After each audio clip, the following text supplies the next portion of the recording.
రానున్న ఎన్నికల్లో వైసీపీ విజయాన్ని ఎవరూ ఆపలేరని గజపతి నగరం ఎమ్మెల్యే బొత్స అప్పలనరసయ్య అన్నారు. సామాజిక న్యాయం, అభివృద్ధి, సంక్షేమం గురించి మాట్లాడే హక్కు చంద్రబాబుకు లేదన్నారు. వాస్తవాలు తెలుసుకొని మాట్లాడాలని సూచించారు. జిల్లాలోని 9 సీట్లతో పాటు ఎంపీ స్థానాలు కూడా గెలిపించి పార్టీకి పూర్వ వైభవం తీసుకొస్తామని ఆయన తెలియజేశారు.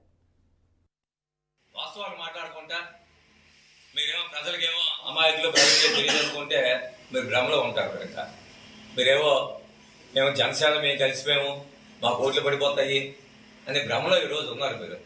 మీరు జనసేన మీరు ఎంతమంది కలిసినా ఈరోజు జిల్లాల ప్రజలకి వాస్తవాలు తెలుసు, అభివృద్ధి ఎవరు చేశారో తెలుసు.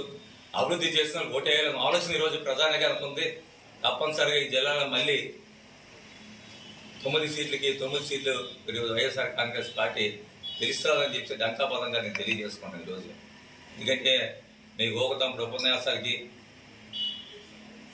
ఈ జిల్లాలో మీరు చేసిన అభివృద్ధి ఎక్కడా కూడా కంటికి కనిపించలేదు కాబట్టి ఈరోజు ఆలోచన చేస్తారు. ఎంతెందుకు మీరు 5 సంవత్సరాల అధికారంలో ఉన్నప్పుడు ఒకటే ప్రశ్న అడుగుతున్నాను. ఈరోజు మాలాపురం బ్రిడ్జి సెంట్రల్ మినిస్టర్ మీరే ఎందుకు నిధులు తెచ్చా మాలాపురం బ్రిడ్జికి నేను మీరు కట్టించలేకపోయారు. 5 సంవత్సరాలు దాని గురించి ఆలోచన చేయాలని ఆలోచన ఎందుకు నాయుడు గారికి లేదు? నేను అలా కాగితం తెచ్చాను, నువ్వు శాంక్షన్ చేయలేదు.